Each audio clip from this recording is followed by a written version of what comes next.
রাজিনা কিসমাতাল জাব্বারি ফিনা লানা ইলমুন ওয়ালিল আদাই মাল। হযরত আলী রাদিয়াল্লাহু তাআলা আনহু অভাবে পড়ছে।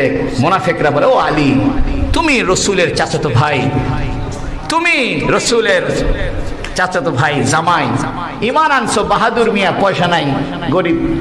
তো হযরত আলী একটা কবিতা বলছে, রাজিনা কিসমাতাল জাব্বারি ফিনা, মহাপরাক্রমশালী আল্লাহ যে বন্টন ব্যবস্থা করেছে এতে আমি খুশি। রাজিনা কিসমাতাল জাব্বারি ফিনা লানা ইলমুন, আল্লাহ আমাদেরকে কোরআন হাদিসের ইলম দিয়েছে, ওয়ালিল আদাই মালু, আর যারা আল্লাহর দুশমন, বদমাইশ, কাফের, আল্লাহ এদেরকে টাকাওয়ালা বানাইছে। আল্লাহু আকবার। রাজিনা কিসমাতাল জাব্বারি ফিনা, হযরত আলী বলতেছেন, মহাপরাক্রমশালী, মহা দাপটের যে মালিক আল্লাহ, সে যে বন্টন করছে না, এতে আমি খুশি। কয় কি বন্টন? কয় আমাদের ভাগ্যে আল্লাহ এলেম রাখছে, কোরআনের বুঝ রাখছে।